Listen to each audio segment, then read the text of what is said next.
Q4 के result के बाद अब क्या समझना चाहिए। Hi, this is Dev and watching traders diary. और आज हम बात करने वाले हाथवे केबल और डेन नेटवर्क के स्टॉक के ऊपर। क्या हाथवे केबल के स्टॉक को बेच दें, इसके ऊपर हम डिटेल में बात करने वाले। चलिए दोस्तों समझ लेते हैं। सो नाउ हाथवे केबल का रिजल्ट यहाँ पर Q4 का रिजल्ट आ चुका है, एनुअल रिपोर्ट आ चुकी है। और रिपोर्ट ये कहती है कि भैया यहाँ पर जो है, जो इनलाइन का जो सफर हम कर रहे थे, जो नंबर्स हम देख रहे थे, सेम टू सेम इनलाइन ही आया है। इस बार भी कोई भी आउट परफॉर्मेंस जो हम एक्सपेक्ट करने की कोशिश कर रहे थे कि एफआईआई की स्टेक बड़ी है या प्रमोटर जो है या ये वगैरह वगैरह, वो कुछ भी काम नहीं आया। Q4 एकदम ठंडा यहाँ पर आया। इवन यहाँ पर पिछले जो क्वार्टर, जो Q3 का रिजल्ट आए थे, उससे कमी रही है थोड़ी सी नेट सेल। 10-12 करोड़ के आसपास की नेट सेल जो है वो कमी रही है। तो प्राइस पर जो है वो बहुत बड़ा इम्पैक्ट हमको देखने को नहीं मिला है। 19.75 रुपये का शेयर है। देखिए आज जो है वो बहुत बड़ा गैप डाउन इसलिए हमको देखने को नहीं मिला है क्योंकि जो नंबर्स हैं वो पहली बात तो इनलाइन है। प्रॉफिटेबिलिटी पे बहुत बड़ा असर हमको देखने को मिला है। प्रॉफिटेबिलिटी बहुत ज़्यादा घटी है, लेकिन स्टॉक जो है वो बहुत ही मारा कुटा हुआ है, ठीक है ना। बहुत ही ज़्यादा जो है लो वैल्यूएशन पे है, तो इसका असर जो है वो बहुत ज़्यादा नहीं दिखाया है कि यहाँ पर जो गिरावट हुई है वो एकदम मिनिमम जो है वो गिरावट यहाँ पर हमको देखने को मिली है। सो नाउ अभी सबसे पहले हम एनालाइज करें कि इसके जो रिजल्ट हैं और इसके जो टक्कर जो मिल रही है, ये बढ़ क्यों नहीं पा रहे हैं यहाँ से, इसको भी थोड़ा हम समझने की कोशिश करेंगे। हमने जो एनालाइज पहले किया था कि इसके शेयर प्राइस पर इम्पैक्ट क्यों नहीं आ रहा, इसका स्टॉक का प्राइस क्यों नहीं बढ़ रहा है, बहुत अच्छी एनालिसिस गई थी। इस बार भी हम जो है रिजल्ट का और हम समझे कि ये दबाव हमको देखने को बार बार क्यों मिल रहा है। तो 2022 से जो मार्च की जो नेट सेल है वो 448.79 करोड़ रुपीस की नेट सेल निकल के आई है, जो कि 2021 दिसंबर जो अभी हमने देखा Q3 का रिजल्ट उससे कम है। जैसा कि मैंने कहा था कि यहाँ पर लमसम यहाँ पर तो लमसम यहाँ पर जो है 5-6-7 करोड़ रुपए के आसपास की नेट सेल, 6.5-7 करोड़ के आसपास की नेट सेल जो है वो कम आई है पिछले क्वार्टर जो हमने Q3 आते हुए देखा था। तो 448 करोड़ की नेट सेल आपका निकल कर आई है, लेकिन प्रॉफिटेबिलिटी में बहुत ज़्यादा गिरावट।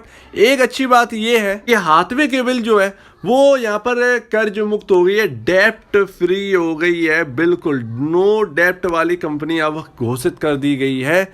डेप्ट अब नहीं है, तो कर्ज बिल्कुल भी नहीं है, लेकिन कर्ज बहुत छोटा मोटा था, उसको कोई मतलब नहीं था। 11-12 लाख इस तरीके से चला था, अब बिल्कुल भी खत्म हो चुका है कर्ज, वो खत्म। और अभी देखिए कि किस तरीके से यहाँ पर जो है प्रॉफिट आया है, तो 28 करोड़ रुपए का प्रॉफिट निकल के आया है।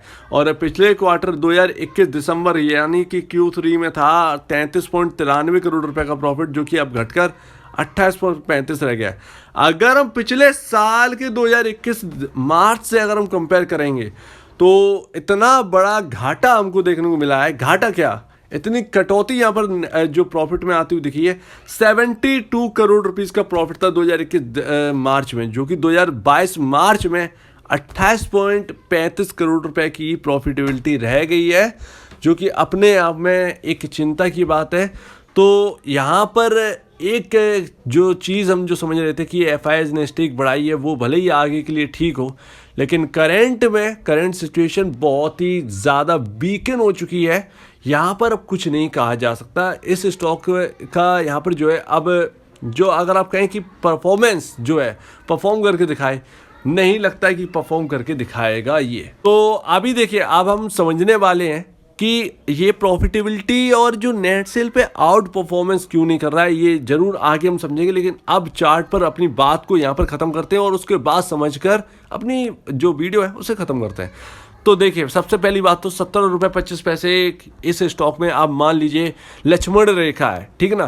किसी ने भी ले रखे, रिजल्ट कैसे भी आए हो, जैसे भी आउट परफॉर्मेंस, इनलाइन, जैसा भी आप समझे, लेकिन मेरे हिसाब से तो इनलाइन ही है, कुछ भी है नहीं। इनलाइन से भी ज़्यादा थोड़ा सा गिरे हुए हैं क्योंकि प्रॉफिटेबिलिटी घट गई है बहुत ज़्यादा। प्रॉफिटेबिलिटी बराबर आती तो यहाँ पर जो है कह सकते हैं कि हाँ भाई इनलाइन है, तो इनलाइन से थोड़े से कमज़ोर है नतीजे। यहाँ पर देखिए स्टॉक का चार्ट जो है वो ये कह रहे हैं 17.25 रुपये बहुत ही इंपॉर्टेंट लेवल है। तो आप किसी को अगर स्टॉप लॉस चाहिए हो, कोई स्टॉप लॉस रखना चाहते हैं, मेरे हिसाब से जो है वो आपके पास एक स्टॉप लॉस जरूर होना चाहिए। वो 17.25 रुपये के नीचे ही होना चाहिए। अगर किसी कमजोरी, ये स्टॉक कमजोरी पकड़े और इंपॉर्टेंट लेवल टूटे, यानी 17.25 रुपये टूटे, 10 यहाँ पर जो है आपका कैपिटल जो है वो बचता हुआ नज़र आएगा। Q4 के रिजल्ट इतने अच्छे नहीं है, ऐसा नहीं लगता है कि स्टॉक जो है वो आउट परफॉर्मेंस करके दिखाए। हो सकता है कि करके दिखा दे बेवजह, लेकिन जो क्वार्टर ऑन क्वार्टर अगर आप टेक्निकल और फंडामेंटल पर बिलीव रखते हैं तो आप क्वार्टर ऑन क्वार्टर अगर आप देख रहे हैं तो स्थिति लगातार बिगड़ी रही है, स्थिति सुधरी नहीं है, प्रॉफिटेबिलिटी घटी रही है। और हम मार्केट में देखते क्या है, कंपनी की प्रॉफिटेबिलिटी, नेट सेल भले ही इनलाइन आ रही हो लेकिन प्रॉफिटेबिलिटी तो ठीक ठाक होना ही चाहिए ना। आपकी प्रॉफिटेबिलिटी घटी जा रही है, मतलब नहीं है, तो वही चीज़ है। और जबकि आपके एक्सपेंसेस जो है वो बराबर है, पहले जितना खर्च हो रहा था उतना ही अभी खर्च हो रहा है, तो चेंजेस ज़्यादा नहीं है। लेकिन हाँ, आपके पास इंपॉर्टेंट लेवल होना चाहिए, उस इंपॉर्टेंट लेवल के नीचे आपका स्टॉप लॉस होना चाहिए। अदरवाइज आप जो है अपने हिसाब से स्टॉप लॉस लगाएं और आपके जो फाइनेंशियल एडवाइज़र है उनसे जरूर कंसल्ट करें इसके ऊपर। नहीं तो आपके पास एक तो स्टॉप लॉस होना चाहिए, आपके सामने पूरी कहानी है। आप समझते हैं कि प्रॉफिटेबिलिटी के ऊपर दबाव और जो नेट सेल है उसमें आउट परफॉर्मेंस क्यों नहीं करके आ रहा है। सो नाउ हाथवे केबल, अब इसको जरा एनालाइज करते हैं कि दिक्कत क्या आ रही है। देखिए, पहली बात तो ये एक इंटरनेट प्रोवाइडर है जैसा कि आपको पता है, और जियो फाइबर ये आप जानते हैं कि इससे जुड़ा हुआ है। साफ सी बात है, सिर्फ नाम चेंज है, इंटरनेट इन्हीं का आएगा, इंटरनेट पूरा इन्हीं का आएगा और इनके ही जो कस्टमर है वो जियो फाइबर में कन्वर्ट होंगे और हो भी रहे हैं। तो पहली बात तो इनका जो सबसे बड़ा जो कॉम्पिटिटर है वो है भैया भारती एयरटेल। भारती एयरटेल का एक्स स्ट्रीम जो है वो सबसे बड़ा कॉम्पिटिटर है। इन्होंने तो काफ़ी देर में जो है हाथवे के मतलब कहें तो एक तरीके से जियो फाइबर लगाना काफ़ी देर में स्टार्ट करें। भारती एयरटेल ने तो उतने में केबलें बिछा दी हैं, जगह जगह एरिया कैप्चर किया है जहाँ जहाँ तक कर सकते थे। और आप जानते हैं कि इंडिया में हर घर में तो इंटरनेट यहाँ पर जो है इंटरनेट बॉक्स तो लिए नहीं जाते हैं, तो बाहर जैसा सीन नहीं है, यहाँ का थोड़ा सा अलग सीन है। जिसको ज़्यादा ज़रूरत पड़ती है इंटरनेट की वही यहाँ पर जो है बॉक्सेस लगवाते हैं, और एक्स स्ट्रीम की जो सर्विसेज है उनके बदौलत यहाँ पर एक्स स्ट्रीम जो है वो चल रहा है। नहीं तो यहाँ पर जो है एक्स स्ट्रीम भी फेल होने की कगार पर आ जाता।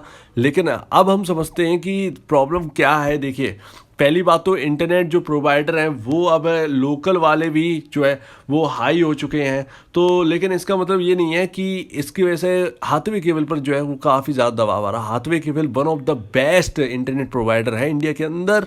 और यहाँ पर एक चीज़ तो समझ में आती है, चाहे कोई भी कंपनी आप ले लीजिए उसका एक कॉम्पिटिटर जरूर है, एक नहीं बहुत सारे होंगे। इसका मतलब ये नहीं कि दोनों अपने बिजनेसेस खराब कर देते हैं, सबके बिजनेसेस हैं अच्छे चल रहे हैं, कस्टमर बहुत है इंडिया के अंदर, धीरे धीरे बढ़ रहा है। हाथवे केबल को क्या करना चाहिए, उसी एरिया में कैप्चर कर रहे हैं जहां पर हर कोई कर रहा है। और इनके जो प्लान है, जो जियो के जो प्लान है उनमें थोड़ी सी कमी है, रियलिटी यही है कि कमी है। जियो फाइबर के प्लान्स थोड़े से महंगे हैं, सर्विसेज थोड़ी अलग हैं। अब आप इंटरनेट लेके आ रहे हो कि नई पिक्चर लॉन्च होगी तो 10,000 रुपए का वो प्लान है उसमें ही होगी, ये वगैरह वगैरह। हर कोई जो मूवी है वो first day first show theatre में देखना पसंद करता है, अपनी टीवी पर देखना पसंद कोई भी नहीं करता है। थिएटर और टीवी में काफ़ी ज़्यादा अंतर है।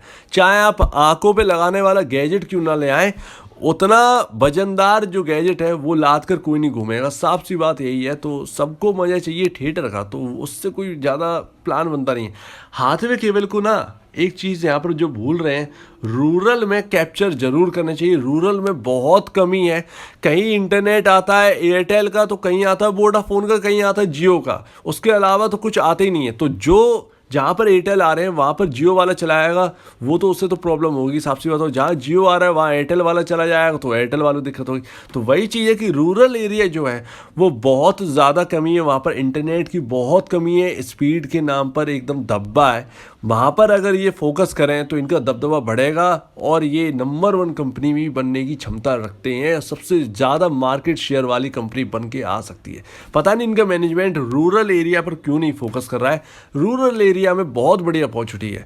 इवन यहाँ पर बड़ी बड़ी कंपनी रूरल एरिया ही को लेकर चलती हैं, लेकिन यहाँ पर जो है पता नहीं ये क्यों नहीं कर रहे हैं। एयरटेल ने तार बिछा दी है, आप भी तार बिछा दो भाई, रूरल एरिया तक जाओ तो सही, ताकि वहाँ पर भी सुख सुविधा आए और आपको भी जो है मार्केट कैप्चर करने में आसानी हो। वहाँ पर कोई और चला जाएगा, फिर आप जो है आंखें ताकते रहेंगे। तो यही प्रॉब्लम है कि इसकी वजह से यहाँ पर जो है एक बैलेंस यहाँ पर नहीं बढ़ रहा है। जितने कस्टमर हाथवे के पास है सिर्फ उन्हीं को इतना प्रोवाइड करवाया जा रहा है, इसीलिए इतनी नेट सेल आ रही है। नहीं तो अगर कस्टमर बढ़ते तो नेट सेल बढ़ती। इवन यहाँ पर कस्टमर शायद घटे ही है, बढ़े नहीं है। अगर इनका डेटा आता तो समझ में आ जाता।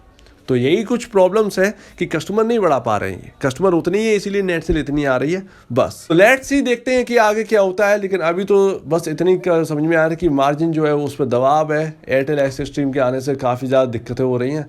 देखते हैं कि आगे क्या होता है। तो अगर आपको इस वीडियो में कोई प्रॉब्लम है, कुछ पूछना है, कुछ बताना है, कुछ कहना है, तो प्लीज़ कमेंट सेक्शन में कहिएगा। और आप दीजिए मुझे इजाज़त। वीडियो देखने के लिए बहुत बहुत धन्यवाद दोस्तों।